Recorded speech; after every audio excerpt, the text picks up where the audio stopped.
maybe you know, scientists think that coronavirus is transmitted merely through our speaking.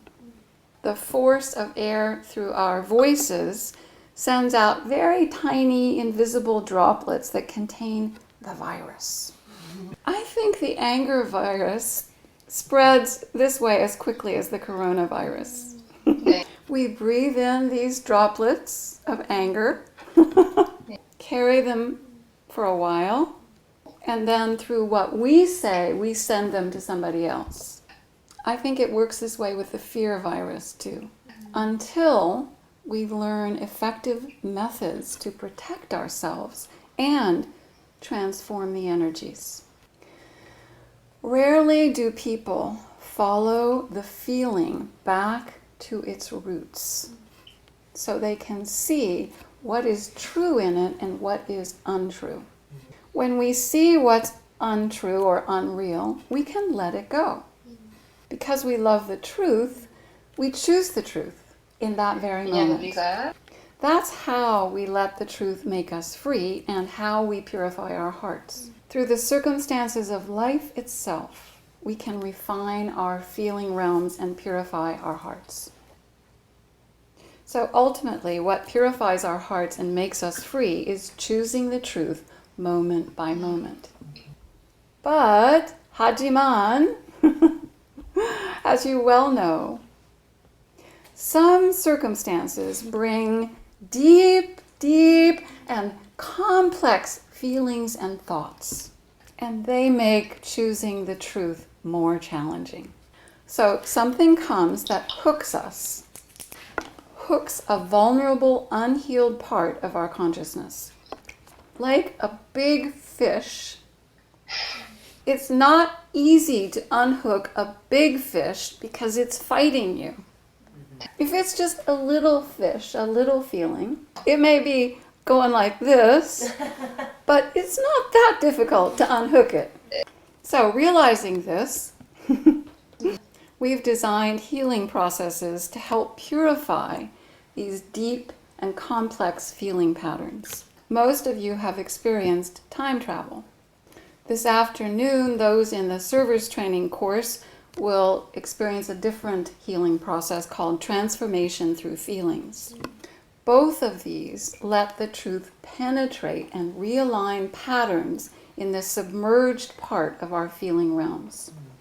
As Yolanda described, that 90% of the iceberg that is hidden in the dark depths. The transformation through feelings process leads us gently through the aching heart of the subconscious.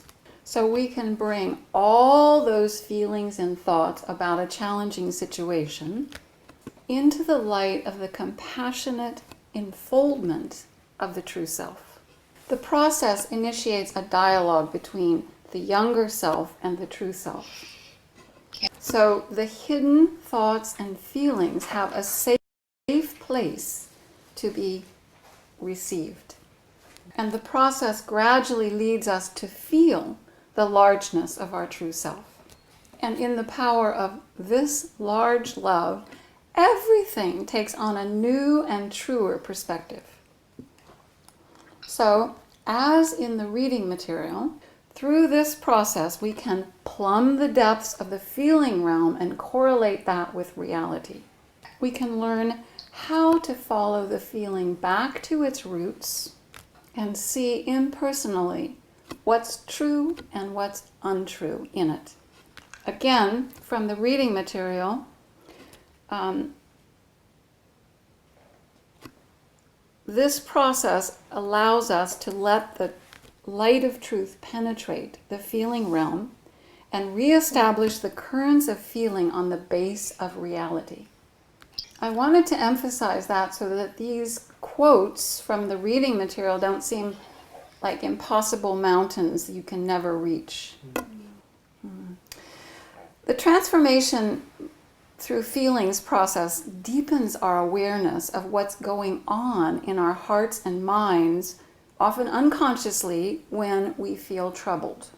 So it's like taking a moment that's compressed in time, full of many thoughts and feelings, So taking that moment and opening it up, expanding it, so we can see clearly the many feelings and thoughts that often occur in a split second. So fast that it's like a wave that overcomes us. So this process helps us look compassionately into these many thoughts and feelings, and particularly to look into that part of ourself, the small, younger self, that is experiencing these many thoughts and feelings. And through opening that moment to the light of truth, the truth of love, we enter the process of transformation and transform our experience into the experience of true being. So this transformation through feelings process usually takes about an hour. But when we really learn and master it, when troubled feelings arise, we can do the same transformation very quickly. We can compress the healing process into a few minutes. We can learn how to choose the truth even when deep feelings and complex thoughts are stirred. No matter what comes up, no matter what reaction, we can see it for what it is in the light of truth. And once we see it, we can let it go. Yeah, so as Martin said in our reading material, we don't want to have anything more to do with it because it's not true. Martin said, and when we let it go, the Spirit of God sweeps it away and it's gone. Actually, I have experienced that, so I can tell you it's true.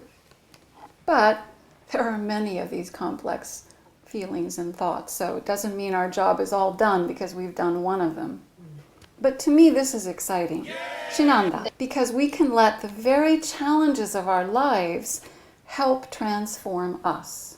So we can feel the victory of it. We can feel the greater strength and stature of who we really are.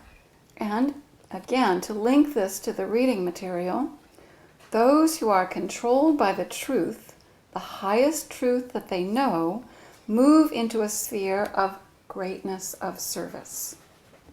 Greatness of service, not just in helping others heal, but in reversing the central pattern that first caused mankind to fall from its true state. Control by feelings, which is the root cause of judging.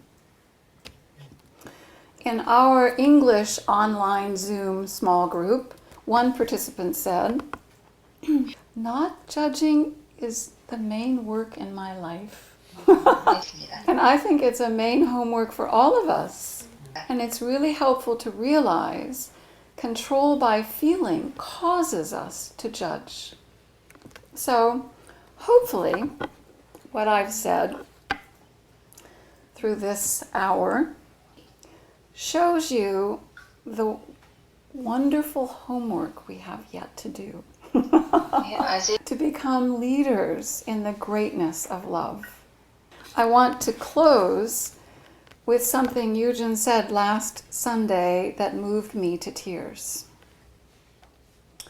The Spirit of the Lord of Love is not only in the past, but is acting powerfully and unceasingly today to emerge through individuals throughout the world. And as the world is now reaching an important turning point, more than ever, people will be looking for those who can be trusted to provide new direction. Who are these people? Who are these people through whom the Lord of Love is emerging, and who can be trusted to provide new and true direction? Surely it is those who let their hearts be purified and learn to be controlled by the truth. That's not only us, but hopefully includes us.